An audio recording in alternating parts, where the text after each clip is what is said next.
I love being outdoors. When I find dirt under my feet and pristine wilderness in every direction, it ignites my soul like few things do.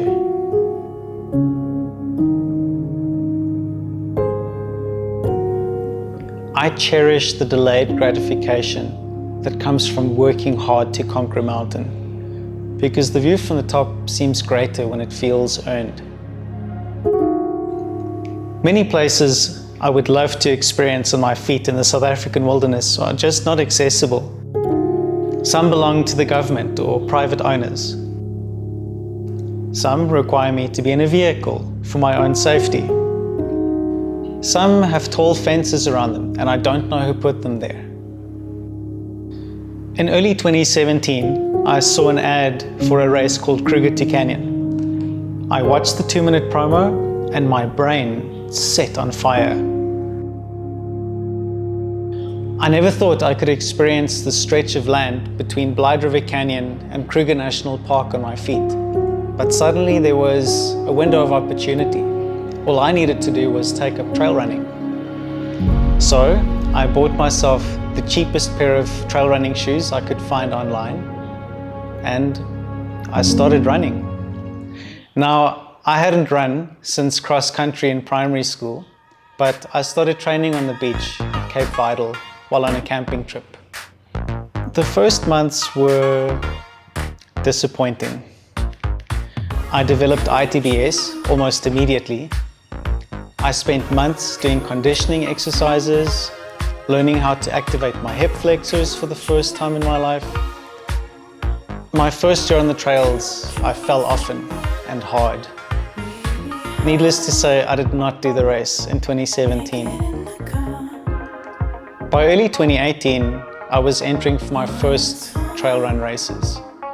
First was a 17K at Highland Gate in Dahlstrom, and then a series of half marathons.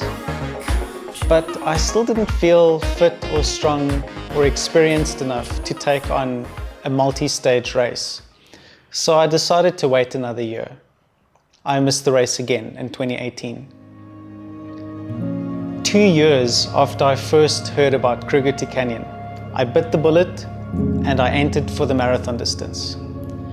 I bought myself a better pair of trail running shoes and learned how to run with a hydration pack. I increased my weekly mileage.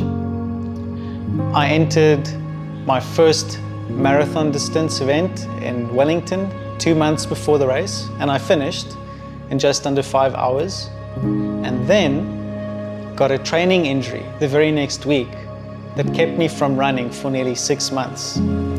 So I missed the race again in 2019.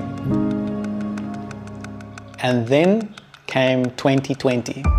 The World Health Organization has declared the coronavirus outbreak as a global pandemic. Immediately be made available with the primary objective of saving lives and slowing and restraining the spread of the coronavirus. Our confirmed number of cases testing positive for the virus has risen as expected to 150, and government has put in place a few more measures to curb the spread of the virus.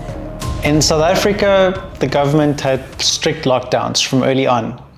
For the first few months, you couldn't even leave your house except to buy groceries. You weren't allowed to travel more than 5 kilometers from your house. You needed a special permit to be able to cross provincial borders. But as soon as a concession was made for exercise, I got straight back to training and I entered for the race again. Then the race got cancelled due to lockdown. And the next year, the organizers postponed the event yet again due to lockdown requirements. By this stage, friends and family were suggesting that maybe God was telling me not to do this race. But by this stage, I had invested so much of my life, money, energy, and imagination into this race that I didn't even consider moving on. And then, finally, race day came in September 2021. 6th time's the charm, or so I thought.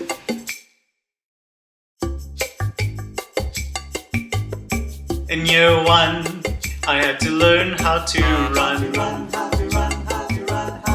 In year two, running short races was new. But in year three, I got me an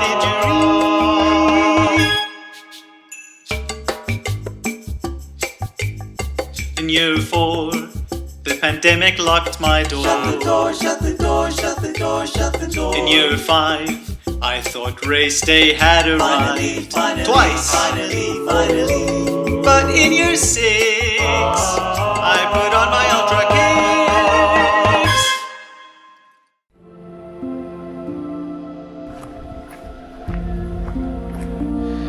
kicks. We were already on the starting line, waiting to begin day one of the race, when the news came through that a forest fire had broken out on top of Mariepskop. So the event organizers were forced to cancel the race on the spot. Even though we ran the full second stage the next day, I left knowing that I had unfinished business. I came back the next year ready to run the full ultramarathon distance.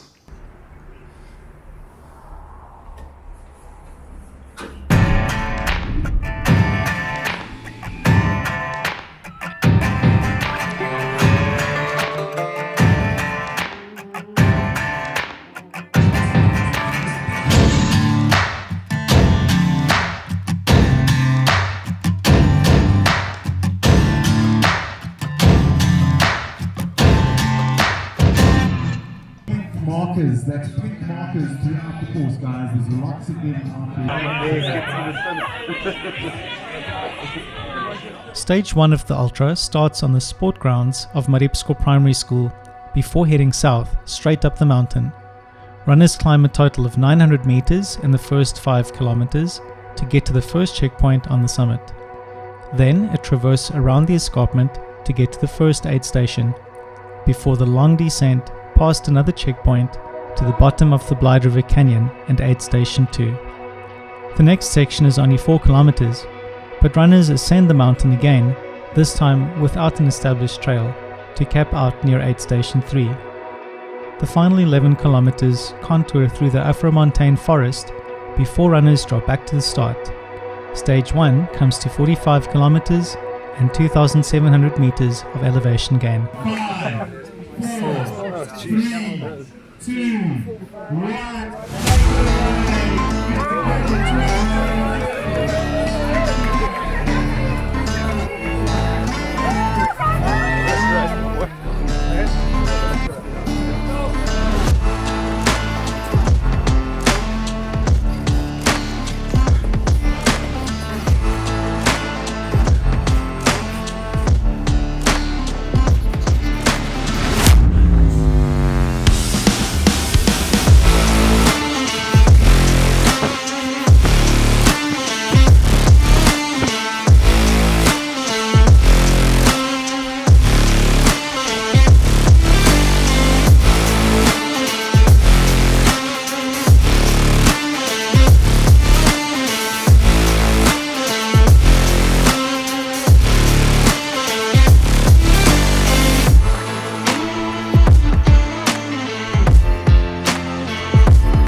I just passed aid station 1 and it was tough, but honestly 14Ks has never been so much fun. It's all in our hands, this life of time that's given to us all. It gathers round each night, each morn. We watch it pass and grow. It is all in our hands, it is all in our hands.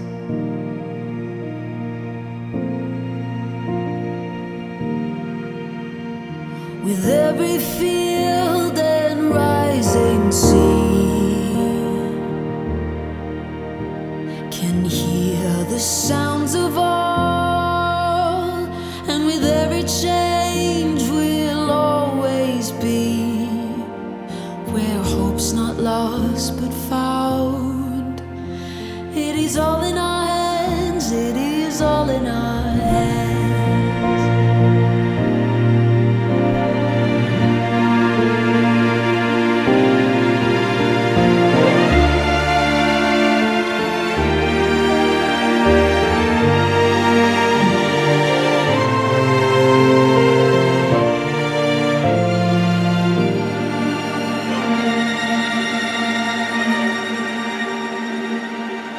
It is all in our hands, it is all in our hands. Oh, no, this is a sign of sore rise.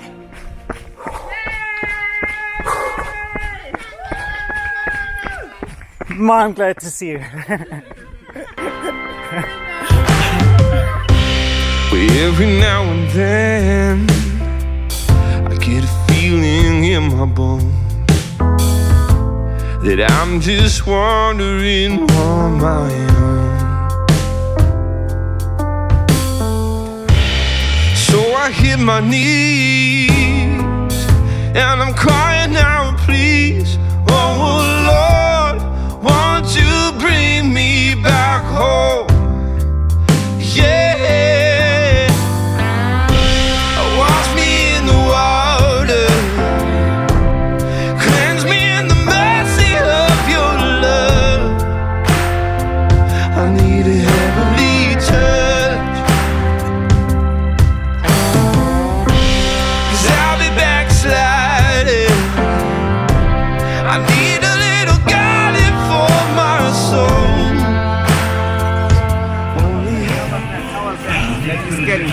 Well done, man. Ultra finisher. That's it. See you tomorrow. Thanks, man. Helping hand is gonna help me stand.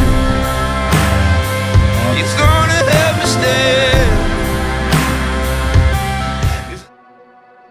Stage 2 starts at the same spot as Stage 1, but this time runners head north, down the main road of Campus Res, before crossing into a private game reserve with 4 of the big 5. No buffaloes, thankfully. The route descends and gradually flattens out until aid Station 2, then runners turn and climb the progressively steeper 14 kilometers back up to the primary school. Stage 2 comes to 28 kilometers and only 260 meters of elevation gain. Together, the two stages add up to roughly 73 kilometers and 3 kilometers of elevation gain.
Feeling like I worked.